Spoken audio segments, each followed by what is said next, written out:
El financiamiento creativo o el Subject to específicamente funciona solamente cuando hay un vendedor genuinamente motivado. Muchas personas me han dicho, quieren lanzar pues, ese tipo de ofertas a cualquier vendedor, a cualquier casa que encuentran en el mercado, pero la verdad es que eso no funciona.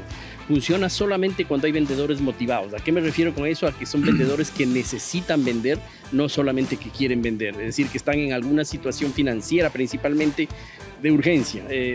Por eso, por ejemplo, yo trabajo mucho con personas en pre-foreclosure. Es el tipo de vendedor que yo ataco todo el tiempo porque son las personas que necesitan, están motivados y tienen alguna urgencia por vender su propiedad. Entonces, ¿Cómo tú adquieres esos clientes? De varias maneras, es decir, contactando con agentes de bienes raíces, por ejemplo, es una de las formas. Generalmente los agentes de bienes raíces, los realtors que tienen propiedades con mucho tiempo en el mercado, digamos que tienen 90 días o más en el mercado una propiedad.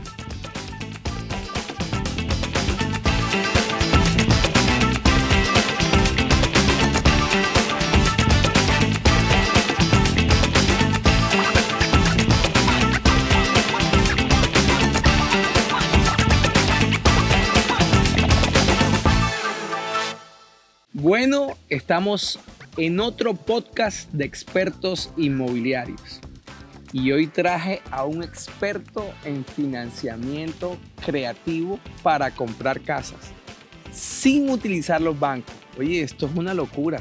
Yo no puedo creer todavía. Hoy necesito, Josué, que nos enseñes. ¿Cómo estás, Josué? Gracias por venir. ¿Listo, hermano? Gracias a ti, Eduardo. Siempre un placer estar aquí contigo. Me alegra. Pues, sí, una vez más, ¿no? Chévere. Bueno, la verdad, la audiencia quiere saber cómo es ese cuento. Cuéntanos un poquito con detalle qué es eso. Sí, bueno, estamos desde hace algunos años ya dedicados a los bienes raíces, pero después de trabajar en algunos tipos de estrategias, pues nos fuimos por lo que es el tema de financiamiento creativo como tal. Descubrimos que es una estrategia espectacular, justamente, como lo decías, para comprar casas sin tener que ir al banco, sin tener que sacar dinero de su propio bolsillo, sin tener que tener crédito, sin tener que tener ningún tipo de credencial, pues uno puede comprar una propiedad con estrategias hasta cierto punto sofisticadas, pero que a la vez son fuera de lo tradicional. Claro, ¿no? En el mundo aquí del real estate vemos muchas comunidades que hablan de algo bien interesante, se llama subject to. Correcto. ¿Qué es subject to? Bueno, de hecho creo que es una palabra más conocida o la palabra más conocida del financiamiento creativo porque es la estrategia número 1 del financiamiento creativo como tal, ¿no? Okay. Y que básicamente pues la idea es que uno puede tomar a cargo un mortgage que ya existe sobre una propiedad y comprar de esa forma, es decir, uno no necesita traer un préstamo nuevo, sino lo que va a hacer simplemente es hacer los pagos en lugar del dueño actual, es decir, tomar a cargo pues el mortgage, la hipoteca como tal, ¿no? O sea, quiere decir que, a ver, si yo, para entenderlo mejor, ¿no? Esto no es tan fácil. Yo tengo mi casa, ¿ok? Y Correcto. mi casa yo tengo mi préstamo. Correcto. Ok. ¿Qué pasa ahí? Tú vienes donde mí, me ofreces algo. ¿Cómo es ese cuento? Explícame bien. Exactamente. Te hago una oferta en la cual vamos a hacer un cierre. Tú me vas a pasar la propiedad. El título de la propiedad va a pasar a mi nombre. Sí. Me la vas a vender, pues. Ah, ok, listo. Me la vas a vender pasando en el cierre el título de la propiedad a mi nombre o a nombre de mi compañía. Pero no es una venta. Es una venta como tal, sí es una venta como tal. Pero el mortgage, la hipoteca queda a tu nombre. Esa es la condición específica, ¿no? Lo que pasa es que muchas veces no entendemos, y ese es un punto más importante cuando uno quiere entender el financiamiento creativo, y es que el nombre de una propiedad no tiene nada que ver con el préstamo. Todos pensamos que sí, pero eso es un mito, ¿no? Es decir, todos pensamos que mortgage está junto al deed, es decir, que el título es lo mismo o está atado al mortgage, pero no es así. Son dos documentos completamente distintos, dos conceptos completamente distintos. Entonces uno puede pasar la propiedad de una persona a otra, hacer una venta, una transacción de compra-venta. Un mortgage. Aunque haya un mortgage, pero el mortgage no pasa de manos, solo pasa de manos la propiedad. Ese es el concepto del financiamiento creativo. Pero del subject to. Antes de pasar ese mortgage al nuevo dueño, tiene que tener un permiso del anterior lender, del anterior prestamista, ¿o no? No tiene que tener, bajo la estrategia que nosotros hacemos, o la que se llama Subject to, no tiene que tener esa autorización. Es decir, lo hacemos la transacción sin pedirle autorización al banco, sin informarle al banco al respecto de ¿Y eso. eso no es como peligroso para el banco? Pues ¿O cómo se blindo? ¿Cómo yo me blindo? Te estoy poniendo, yo te la estoy negociando a ti. Correcto. Yo cómo me blindo que a mí, yo te paso a ti el título. Ajá. Negociamos. Tú te quedas con la deuda, ¿correcto? Así Listo, perfecto. Tú pagas la deuda, pero la ventaja es que tú vas a tener el interés que yo tengo, que hace unos tiempos era mejor, ¿no? Exactamente, que no existe hoy en día. Listo. Ajá. Pero entonces, ¿qué pasa? El banco principal, que es el que tiene prácticamente el que pagó la casa, ¿cómo se protege de que tú vayas a pagar si yo soy el que firmé? Sí, tu pregunta es la preocupación de todo vendedor. Todo vendedor me ha dicho eso en algún punto, ¿no? Y el punto está, lo más importante es entender que al banco eso no le interesa. Es decir, que el banco, si bien existe una cláusula en el mortgage que dice que si se vende la propiedad se debe cancelar la deuda, y al hacer esta transacción nosotros sí estamos infringiendo, por así decirlo, esa cláusula, pero no es algo ilegal. Es importante saberlo, que no es ilegal, pero sí estamos infringiendo una cláusula del contrato. Okay. Sin embargo, el banco, el mismo banco, los mismos bancos en general, por hablarlo así, digamos que se hacen los tontos al respecto de eso, porque lo que les importa a ellos es que se pague la deuda. No tienen la capacidad, la infraestructura ni la gente para perseguir ese tipo de cosas ni para hacer ese tipo de reclamos. Entonces, mientras ellos ven un mortgage al día, pues sencillamente no se preocupan. Por supuesto, el riesgo está. Podría llegar a pasar en algún momento y uno tiene que hacer el negocio. Sí, que tú dejes de pagar, por ejemplo, en este ejemplo, ¿no? Exacto, uno tiene que hacer el negocio sabiendo eso. Que en algún momento el banco podría pedir llamar el préstamo, como se dice técnicamente, y pues uno va a tener que ir a aplicar o hacer otro préstamo, etcétera, etcétera, para resolver la situación. Pero no, a mí nunca me ha sucedido en muchas transacciones, y a la gente que está haciendo esto, pues pasa una vez cada 1000, cada 2000 casos, ¿no? Es muy raro. ¿Por qué yo, que te quiero... Estamos negociando, ¿no? Tú me estás negociando a mí, comprando mi casa. Yo, ¿por qué quisiera darte la casa, vendértela, si yo tengo un buen interés? ¿Por qué quiero hacer eso? Súper buena pregunta, porque también el financiamiento creativo o el Subject to específicamente funciona solamente cuando hay un vendedor genuinamente motivado. Muchas personas me han dicho, quieren lanzar pues, ese tipo de ofertas a cualquier vendedor, a cualquier casa que encuentran en el mercado, pero la verdad es que eso no funciona. Funciona solamente cuando hay vendedores motivados. ¿A qué me refiero con eso? A que son vendedores que necesitan vender, no solamente que quieren vender. Es decir, que están en alguna situación financiera principalmente de urgencia. Por eso, por ejemplo, yo trabajo mucho con personas en pre-foreclosure. Es el tipo de vendedor que yo ataco todo el tiempo, porque son las personas que necesitan, están motivados y tienen alguna urgencia por vender su propiedad. Entonces, ¿Cómo tú adquieres esos clientes? De varias maneras, es decir, contactando con agentes de bienes raíces, por ejemplo, es una de las formas. Generalmente los agentes de bienes raíces, los realtors que tienen propiedades con mucho tiempo en el mercado, digamos que tienen 90 días o más en el mercado una propiedad, yo llego a esos agentes porque normalmente un agente está con una propiedad por más de 90 días en el mercado, porque muy posiblemente está con un precio demasiado alto versus el precio de mercado, el valor de mercado. Sí, correcto. Y esa es una característica muy típica de alguien que está en una situación financiera compleja y necesita vender su propiedad un poco más arriba de lo que realmente cuesta. Entonces, esa es una de las formas, por ejemplo, en la que encontramos ese tipo de vendedores. Y la otra, pues, es comprando listas, por ejemplo, de pre-foreclosure, que se venden en muchos sistemas de real estate. Los compramos, las contactamos, ya sea por mensajes de texto, por llamadas. ¿Esa es tu la estrategia para adquirirlo es llamando por teléfono a ellos o tienes un call center o cómo haces? Sí, un tercerizado, es decir, es un equipo tercerizado de gente que está todo el tiempo haciendo llamadas y haciendo mensajes de texto. Hoy por hoy la verdad es que el mensaje de texto funciona mejor. Sí. La mayoría de nosotros no contestamos el teléfono, entonces sí, el texto funciona mucho más, ¿no? O sea, ¿te ha ido mejor con el texto? Sí, últimamente al menos sí, mucho mejor. Ok, sí. Porque, bueno, mensaje de texto es como el previo, ¿no? Estás interesado, ya haces la llamada. Exacto, correcto. Ok. Correcto. Y el segundo paso vendría a ser pues la llamada. Claro. Esos clientes, los que estamos hablando, ¿qué problemas tienen normalmente? ¿Con qué te encuentras? O cuéntame una historia que te haya pasado, no sé. Uno encuentra todo lo que puedas imaginarte. ¿En serio? Pero, por ejemplo, te puedo contar algo que es una anécdota buena. Por ejemplo, yo ayudamos, porque es interesante entenderlo también desde el punto de vista que uno está ayudando a esa gente, ¿no? Es decir, sí. a alguien que está en pre-foreclosure, que está perdiendo su casa, pues uno llega a ayudarle. Y si es que uno pues quiere ser muy justo con esa persona, es nada más pagarle lo que realmente su casa vale. Y pues la otra persona va a estar mucho más abierta a hacer un negocio contigo si es que uno quiere pagarle realmente lo que vale la casa, a que si quiere aprovecharse de esa persona, porque en el mercado hay muchos inversionistas que lo hacen. Sí, correcto. Pero si es que uno va de manera honesta, pues se le abren las puertas realmente a uno, ¿no? Sí, que son gana-gana para ambos. Un ganar-ganar, correcto, sí. Pero, por ejemplo, hablando de la anécdota esta, me encontré con una persona, un señor un poco mayor, ya de unos 80 años más o menos, que estaba perdiendo su casa en Jacksonville. Y por supuesto le hicimos la oferta. El problema era que él estaba con equity negativo, lo que se llama prácticamente, es decir que él había comprado hace poco su propiedad, había perdido su trabajo, no podía seguir pagando, entonces y había comprado, creo que con un préstamo FHA, si no estoy equivocado, con 3.5%. O sea, debía casi todo. No tenía solo intereses al principio. No, exactamente, no tenía equity. Y esa situación que le hacía es que le traía la mesa de cierre al momento de querer vender de forma tradicional y no le daban los números porque tenía que pagar una comisión a la gente, tenía que pagar gastos de cierre, es decir, tenía que hacer varios gastos. Tenía que pagarle a la compañía de título, tenía que pagarle todo. Que a pesar de que él estaba vendiendo, tenía que traer dinero a la mesa para que alguien le compre la propiedad.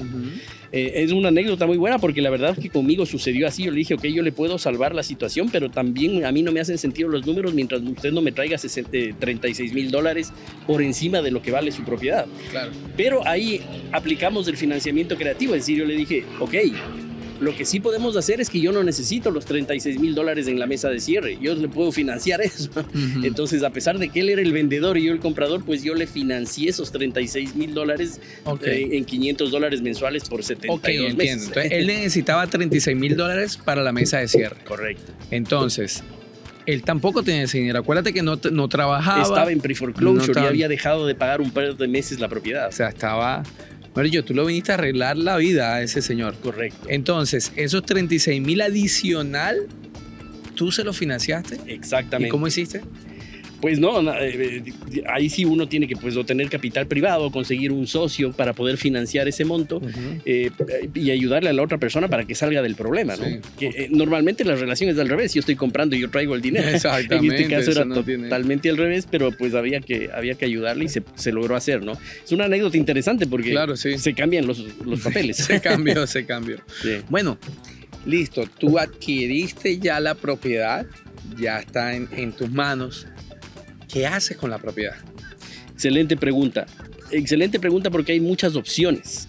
Es decir, dependiendo ahí sí de uno como inversionista, qué es lo que quiere, cuáles son sus planes como inversionista, porque hay inversionistas pues que a lo mejor lo que quieren es capitalizarse, entonces la respuesta sería, ok, yo revendo la propiedad. Compra y vende. Correcto, compramos y vendemos. Casi flipear el contrato, ¿qué será? ¿Cómo se puede llamar así? Sí, tal cual, dar la vuelta al contrato, ¿no? Hacerle wholesale o flipear el contrato. Es una opción, pero otra opción puede ser si es que uno tiene algo de capital y quiere dejar algo de capital en el trato, pues nada, rentarla y en la renta, bueno, tú sabes mejor que yo, la renta a corto plazo, short term o mid term, que ahora está muy de moda. Sí, está muy de moda. Hay muchas, o lo tradicional, ¿no? Es decir, hay muchas formas de quedarse con la propiedad. Ese mortgage o esa hipoteca la pague el tenant. Sí. Y al final del ejercicio te queda de pronto un flujo de caja, pero se vaya pagando solo, ¿no? Una estrategia buy and hold, ¿no? Correcto, y la propiedad además, ¿no? Ganando pues plusvalía y todo. Ok, entonces esa es una estrategia bien interesante, ¿no? ¿Cómo yo, por ejemplo, o alguna de la audiencia quisiera conseguir esas casas? ¿Dónde las consigues? Básicamente las estrategias son buscar los pre-foreclosures. Meterse a la ciudad, visitar allá. Por ejemplo, sí, una de las estrategias es, por ejemplo, a las personas que están próximas a una subasta, uno puede entrar al condado para ver cuáles van a ser las propiedades que se van a subastar. Yo generalmente veo las que están de aquí a 2 semanas para poder tener al menos ese tiempo, 2 semanas de para análisis. Poder, exacto, analizar, llegar a conversar, hacer una oferta y negociar con el dueño, ¿no? Mientras todavía no se haya hecho la subasta, una persona que esté en pre-foreclosure todavía negocia con ellos. Sí. Entonces ese es un vendedor prácticamente que ya el ¿no? cliente ya vaya a perder. En 2 semanas va a perder eso. Si él no toma decisión, exacto, pierde. Entonces esa es una buena gran estrategia. opción, por ejemplo. Y los realtors, ¿no? Los realtors manejan muchos pre-foreclosures. Claro que no lo publican porque no tiene sentido publicarlo, pero uno, como te digo, puede o hacer una buena relación con los realtors que están dedicados a eso, Claro. o encontrarlos porque tienen de pronto propiedades que están vendiéndose ya por varios días con precios un poquito más altos del mercado, y así uno puede ubicar a alguien que está con un pre-foreclosure y que está en el mercado. No necesariamente tiene que ser off-market. En esta estrategia también se pueden conseguir cosas listadas en el mercado. Y los wholesalers también pueden ser, ¿no? Por supuesto. Wholesalers es otra gran avenida de donde puede uno encontrar tratos. Porque ellos están todo el día buscando casa para inversionistas. Totalmente. O sea, ahí la clave es ver wholesalers que estén especializados en la estrategia, ¿no? Porque no todo el mundo lo sabe hacer. Es decir, hay muchos wholesalers en el mercado, pero la mayoría están orientados a lo que es el fix and flip como tal. Sí. Y hay poquitos todavía con métodos creativos, pero hay, y muy buenos. Y hemos hecho negocios con ellos, de hecho. Es válido, ¿no? ¿Y tú tienes alguna forma que le puedas explicar a esos realtors, a esos wholesalers esta estrategia? Excelente pregunta, porque siempre uno se encuentra con un realtor y wholesalers también, por supuesto, que no entienden o no conocen la estrategia. Y es normal, ojo, yo digo es normal porque, o sea, un realtor no tiene por qué conocer eso, no es su trabajo. Bueno, yo debato de eso. Yo creería que un realtor es un agente de real estate que tiene que conocer todo. De todo, esto. Tiene que aprender para que pueda entrar a este mercado. Sí, el punto está en que no lo sabe. Muchos están dedicados, venden la propiedad, listo y chao. No es su día a día, digo yo, ¿no? Como no es su día a día. Se enfoca solo en la comisión y quizás no, hay que aprender un poco más, correr la milla extra. Sí, y relacionado con eso, pues lo que hacemos es eso, el proceso de educar de alguna manera a ese realtor. Y a mí me gusta mucho el tema, es decir, yo siempre me gusta sentarme con un realtor y explicarle de principio a fin cómo funciona la estrategia, porque a la final uno va a ayudar a que se mueva esa venta, va a ayudarle al vendedor y a lo mejor hace una buena relación con ese realtor para seguir haciendo negocios. ¿No? Porque es que un realtor te va a estar tirando siempre casas y te ayuda. Tú no vas a tener el chance de hacer eso. ¿Sí? Correcto. Y él encuentra en mí un comprador rápido, un comprador que en muchos casos pues no se pueden vender unas propiedades si no es bajo este tipo de estrategias, ¿no? Claro, entiendo. Bueno, ¿tú qué miras o qué criterios principales tú ves para ver que esa casa sea negocio en tu modelo de negocio? Sí, los criterios creo que depende también nuevamente de cada inversionista bien específicamente. Yo tengo los míos propios, por ejemplo, en cuanto a ubicación, no tan específico el sitio donde está la propiedad, por supuesto me importa que sea una buena área, pero sí parte importante de mi criterio es en qué estado están, porque yo invierto no solamente acá en Florida donde estamos nosotros, sino fuera del estado también. Sí. Entonces para mí es un criterio importante, por ejemplo, que si no esté en Florida, esté en Texas o esté en Georgia, por ejemplo, que son estados donde ya he hecho otros negocios y donde uno se siente cómodo, porque son estados friendly con el inversionista, ¿no? Correcto, entonces, pues ese es uno de los criterios. El otro es que yo encuentre esa propiedad con un monto inicial, entry fee lo llamamos, es decir, el monto inicial a pagar, el cash que tengo que traer a la mesa de cierre, sea máximo el 10% del costo del valor de la propiedad en el mercado. Es decir, el entry fee básicamente es la suma de los costos de cierre más un down payment, si es que ya se ha negociado o no. No supera el 10%. Es decir, una casa que vas a comprar en $200,000, que no llevas a la mesa más de $20,000. Correcto. Exactamente. Ese es otro de mis criterios. Y otro que estoy usando ahora es que si yo voy a hacer un subject to, es decir, tomar a cargo esa deuda, no supere el 3.5% la tasa de interés. Okay. Hasta hace un par de meses atrás yo estaba comprando hasta el 5% y hoy me ajusté un poquito al 3.5% porque hay un sonido en el mercado de que va a bajar. Entonces yo necesito ese spread, ¿no? Dijo que iba a bajarla 4 veces, pero todavía no la ha bajado. Vamos esperando la vez. Eso nadie lo sabe, pero mejor protegerse, entonces estoy un poquito más abajo. No, sí, es mejor, es más tranquilo, ¿no? Es más tranquilo. Sí, y que se haga negocio y que haga sentido para el que te va a comprar, tu futuro cliente. Correcto. ¿Sí o no? Correcto. Porque eso... Ya sea que lo vendas o que te lo quedes para renta, pero que haga sentido, ¿no? Sí. Claro que lo mejor es quedarse con ellos. Eso no echamos mentiras. Sí. O sea, eso es mejor quedarse con las propiedades. Y a mí me pasaba porque yo antes de que cuando hacía más fix and flip, compraba la casa, después la remodelaba y la vendía. Al año me daba cuenta y decía, wow, Si me habría quedado con esa. si me habría quedado con esta casa, me hubiera ganado $50,000, Claro. que fue la apreciación de la casa, sin matarme, sin coger para Home Depot, sin Claro. pelear con contratistas, sin hacer todo ese modelo que manejamos nosotros en el Fix and Flip, Solo cobrando rentas. solo cobrando Sí. rentas y además, recibiendo la apreciación. exacto, correcto. Entonces, yo dije, no más. Sí. Yo no vendo una sola casa más. En mi modelo de negocio es no vender las casas hasta donde lo permita. Correcto. Y pues lo que yo trabajo como inversionista es ya hacer fix and flip para tener una Buenísimo, buena... buenísimo. Bueno, con esta estrategia que es súper interesante, me encanta, ¿qué herramientas y recursos tú pues son necesarios para implementar eso? Una persona que va a empezar en el negocio. Creo que armar un equipo es el paso número uno, porque uno necesita de un equipo que entienda el negocio y que le apoye a uno en el negocio. ¿Quiénes hacen parte de ese equipo? Eso te iba a decir, por ejemplo, una compañía de título que entienda Ok. cómo hacer este tipo de tratos, o un abogado. O sea, una compañía de título que sea amigable para para inversionistas. cerrar, para hacer los inversión. cierres. Sí, Correcto. para cierre. Este tipo de cierre. Exactamente. Tener un abogado que entienda también este tipo de estrategias, porque muchas veces uno tiene que ir más allá de una compañía de título y preparar ciertos documentos con un abogado que debe entender lo que estamos haciendo. Claro. Un agente de bienes raíces, pues sería genial, no solo para hacer los negocios y la parte de compra, sino porque si es que uno quiere vender, pues tiene también eso, ¿no? Claro. No, y que entienda el concepto. entienda. el concepto. Correcto, correcto. Un coordinador de transacciones, yo uso siempre un coordinador de Supremamente transacciones. importante. Bueno, fíjate tú que un coordinador de transacciones, cuando uno empieza en el real estate, la gente quiere ahorrarse eso.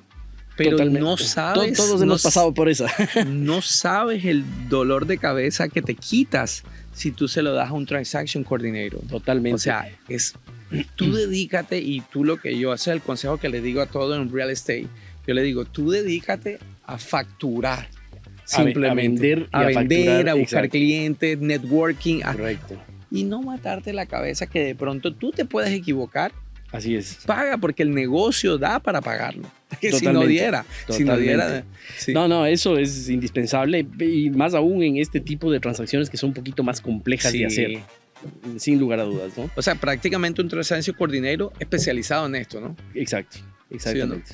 Ujú. ¿Alguien más? ¿Compañía de títulos? Pues, ¿Seguro? ¿Compañía de seguro? Una también? compañía de seguros, porque siempre vas a necesitar hacer un seguro nuevo en la transacción. Ok. Y creo que esos son los principales. Por supuesto puede haber más, pero creo que esos son los miembros del equipo indispensables, ¿no? Cuando compras una casa así,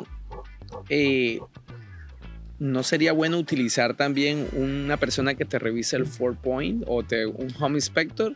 Que a Totalmente. veces no vale mucho y te quita un dolor de cabeza. Uno porque se a veces gasta $500, $600 y sabe lo que está comprando. Porque veo que tú compras no solamente aquí en Florida, en Georgia, en Texas, y tú no estás Correcto. allá, tú no estás viendo eso. Entonces yo Es- sugeriría de pronto, no sé si lo haces, pero conseguir a alguien, ¿no? Indispensable. Se me había pasado eso, pero para mí, al menos si uno está comprando fuera de donde uno vive, es indispensable. Yo de hecho lo hago inspección a todas las propiedades que compro para saber qué estoy comprando y que no tenga una sorpresa. Y por supuesto, como ya conozco a los inspectores cuando están fuera del sitio donde yo vivo, Sí. ya somos amigos, pues entonces le digo, oye, de una vez sácame todas las fotos que puedas, hazme un videíto y manda. Sí, Ya sí, tenemos sí. esa relación, pero sí, es indispensable un inspector, pues. Sí, porque antes de comprar tú me imagino que haces un análisis. Bueno, se necesita el techo, hay que gastar tanto. Exacto. Al uno y ya tú los números si hacen sentido. No, Pues, tratamos de comprar propiedades que no necesiten arreglos. es verdad, Ese es es un verdad, punto es verdad, importante. porque ya casi está flipeando ahí el Pero de contrato. todas maneras, no hay casas perfectas. Sí, Todas sí, sí. necesitan algo, Total, entonces total. Hay que saber, ¿no? Sí, de pronto tienen moho, por ejemplo. Totalmente, sí. Tienen problemas de eso. Sí, Sí, sí, sí. está bien interesante. Bueno, cuéntame algo. ¿Llevas cuánto haciendo eso? Esa locura. El financiamiento creativo específicamente como unos 3 años más o menos. He dedicado pues ya casi que exclusivamente a eso, ¿no? Poco más, casi 8 o 9 años en real estate, pero unos 3 años aproximadamente en esto específicamente, ¿no? Ok, listo. Full time. Full time. Sí. Wow. Tú estás ubicado aquí en Miami, ¿no? Aquí en Miami, sí. Ok. ¿Y compras casas por fuera? En donde haya las oportunidades. Bueno, yo quiero que me recomiendes dentro de este subject to esta estrategia maravillosa. Recomiéndame alguna estrategia para yo comprar casa en Fix and Flip, que es lo mío, ¿no? Excelente, por supuesto, sí. De hecho, dentro de todas estas estrategias hay una que específicamente se usa cuando uno quiere hacer fix and flip, es decir, comprar, renovar y vender, que se llama Novation Agreement. Novation Agreement. Es una estrategia, básicamente es un contrato, por eso se llama Novation Agreement, que básicamente lo que hace es que uno hace un acuerdo, un partnership, por decir algo, con el dueño de la propiedad. Es decir, que uno no tiene que comprar la propiedad que va a renovar, sino que la renueva sin haberla comprado en sociedad con el dueño de la propiedad, y una vez que está renovada, se vende la propiedad y se reparten las ganancias. Ese es el concepto del Novation Agreement. Entonces vamos a entenderlo mejor. Yo tengo mi casa, tú vienes donde mí, me dices, listo, yo estoy interesado, yo tengo mi casita como maluquita, ¿no? Correcto. Entonces, ¿tú qué me ofreces a mí? Normalmente, ¿cómo se desarrolla eso? Es porque yo voy a llegarte con una oferta agresiva. Como todos los que hemos hecho Fix and Flip, vamos a llegar con una oferta por la mitad de lo que vale tu casa en el mercado. Así es. Ajá. Y normalmente el vendedor pues dice, no, es demasiado bajo, no puedo. Y si es que después de darle seguimiento definitivamente no cede, es cuando uno puede usar esa herramienta. Es decir, ok, no me venda la casa a ese monto, hagamos el negocio juntos. Es decir, yo traigo el capital para renovarla, la renovamos juntos, la ponemos al mercado, la vendemos, y una vez vendida repartimos pues obviamente el capital que el capital que yo puse para renovar, y las ganancias se dividen como uno acuerde con el dueño. Claro, ¿no? 50-50. Entonces tú llegas donde mí, yo digo, listo, vamos a hacerlo. ¿Tú cómo te aseguras si yo no vendo la propiedad por acá? Bueno, los documentos... O sea, yo no te digo nada, ven, yo la voy a vender, ya me gané. Gracias, Josué, chao contigo. Sí, ¿qué pasa ahí, el mismo documento, el Novation Agreement como tal, te protege de eso, ¿no? Ok.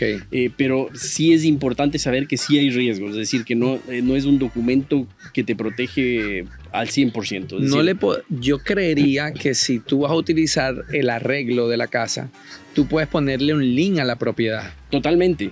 Vas a ponerle un lien a la propiedad como una de las cosas, ¿no? Claro, sí. Lo otro es que en realidad el Novation Agreement es un power of attorney, es decir, es un poder donde el vendedor le da a mí, por ejemplo, como inversionista, el poder de arreglar la propiedad, de tratar todos los asuntos relacionados con el arreglo, e incluso venderle, porque el que le vende sería yo como inversionista, y después de que se vende, pues se reparten las ganancias.